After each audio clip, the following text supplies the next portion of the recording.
Hey, everybody, and welcome to the Boostly podcast. This is the podcast that gives hosts the tactics, the tools, and the training, and most importantly, the confidence on how you can get more direct bookings. My name is Liam Carolan. I'm Mark Simpson's co-host, and today we're going behind the host of another successful and interesting host who is going to share some tips and some story on how their business got started, so you can implement some of the tips into your business and we can all grow together, which is cool. So today we've got Zeev and Melissa Forrest from Xenia Stays.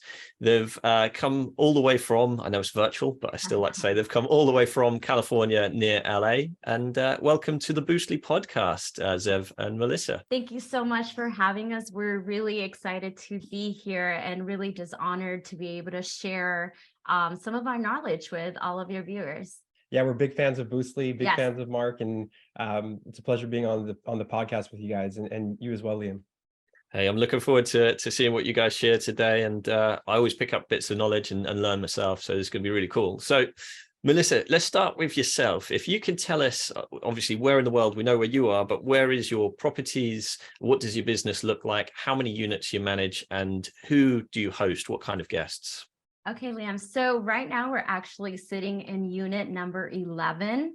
We're in the middle of finishing this unit up, and all of our units are located in Southern California, around LA, the outskirts of Los Angeles. And where we are in our business is we're in a part of our business where we're no longer just saying that we're Airbnb. We have started our direct booking website and really, yes, and it's honestly all thanks to Mark. We were at an event last year where Mark gave a talk and it really hit home for us, and we came home and started that direct booking site and started promoting ourselves as Xenia Stays, not Airbnb or just STRs. I know people are going to be listening to this. Obviously, Melissa and Zeev, you work together. You're in the day-to-day operational needs of the business. So how do you cope with that working with your partner? Any advice or tips that you can share to make that work? Because I know if me and my other half worked together, we'd end up probably killing each other, to be honest. So we hear that a lot. I think number one is we truly respect each other and our own individual knowledges. We're very different people. The way I think is very different than he thinks. He's very analytical, numbers driven, and he's amazing in sales. I'm more hospitality, design, running the operations. So we just sat down together and we analyzed, what are you going to focus on and what am I going to focus on? And we're going to stay in each other's lanes. So I'm not going to overstep, any decision he makes that has to do with acquisitions or analyzing any deals. And he doesn't overstep in anything that has to do with whatever I take care of. So we really just admire each other. We respect each other, and we just Elaine, do you want to add anything? Well, I think what was really important was the prerequisite to working together. What really helped was working on our mindset, working on personal development, working on building a business mindset too. And as well as just getting to know each other personally, that really strengthening our relationship behind the scenes of the business really helped before going full speed ahead in the business.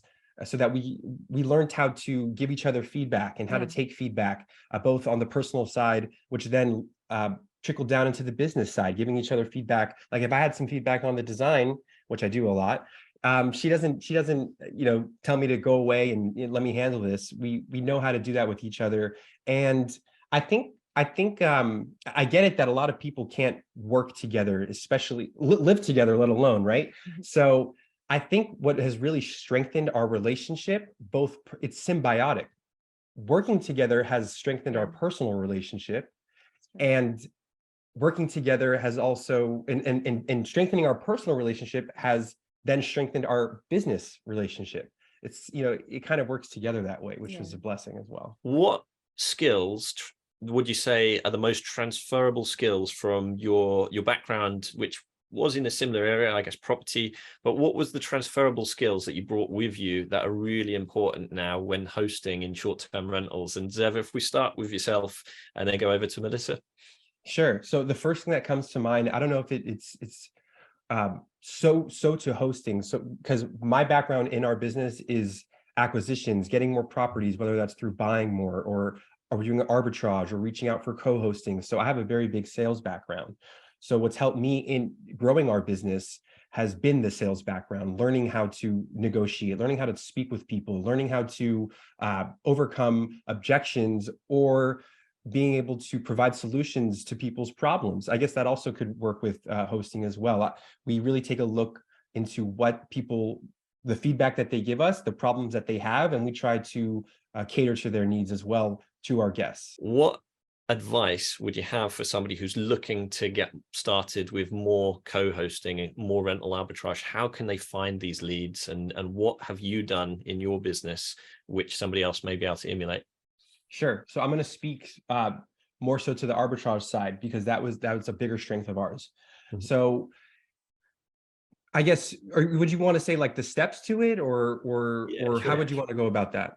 Yeah, if you was to break it down to, I know it's never as simple as a few steps, but break it down to a few steps that somebody would be able to follow. Of course, that's fine. So you want to make sure that you first want to see where you want to start the business. And we typically say that you want to start your first property within an hour, maybe 2 hours max, but more so an hour drive from where you are, if the city allows it. So the first step you want to do is take a look at the city that you're in, take a look at the neighborhoods, take a look at the communities within an hour drive. And you want to go on Airbnb. Well, first and foremost, you want to go onto the city website and you want to check the ordinance. It's very, very important, because everything you do thereafter, if you don't check the short-term rental ordinance first, you will be wasting all of your time thereafter, everything you do after that. So first, make sure, gather the local ordinances for all the cities within an hour around you. Okay. Then after you get those down, you can then do a process of elimination, because most likely some of them won't really be friendly for short-term rentals. But the friendly ones, then you're going to go and look at those and take a look at the numbers. And a lot of seasoned hosts or people that are invested in this business go look at like AirDNA or Price Labs data, but you don't really need that to get started. You can just go straight onto Airbnb.com and you can take a look at the properties within the community that you're looking at. And you want to look at the reviews. So you want to see, how much demand is there? And we could judge that based on reviews of all the properties. So if each property around there has about, call it an average of 30, 40 reviews, that must mean they've had about 60, 80, 100 people stay at their property, give or take. And now you say, okay, great. So there's some demand there. Then you want to go in and see what their calendar looks like on each of those properties for a month or 2 months out. If the following month, let's say we're looking today, December 1st, and we want to look at for the whole month of December. If the month is, let's say, I'd say 50% or 75% booked, then it's a fairly great property. It's doing well. So you want to average out all the properties you're gathering and making sure that they have a somewhat booked calendar. After you do that, go on websites that have properties for lease. So out here we have Zillow.com, apartments.com, hotpads.com. And I always say, treat this process now as if you're going out looking to rent a property yourself, just like you were going to go and move into a property. And you look at all the properties and you start calling all the leasing agents or the property owners or the property management companies, and you want to go and start pitching your business.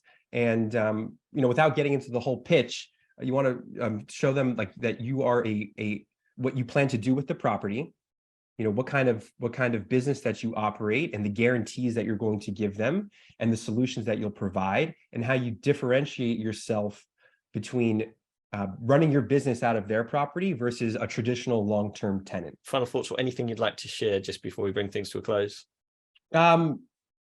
Just if for anyone listening to this, we truly enjoy this business. Yeah.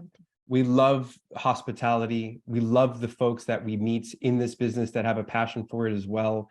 We love providing memories and great stays and homes for people to feel comfortable in. And with that, we love sharing knowledge and teaching others how to start this business, how to operate it, and anything we can. So with that being said, we'd love to hear from everyone on what questions they have. There's no stupid question. It could be something small or large, and give us a message on Instagram or on one of our YouTube videos. Put a comment in there, and we want to get back to you. We want to interact with everyone, and also for the investors out there that have a lot of cash sitting on the sidelines and they want to invest their money into the short-term rental space, but they don't really want to be in the operations of it.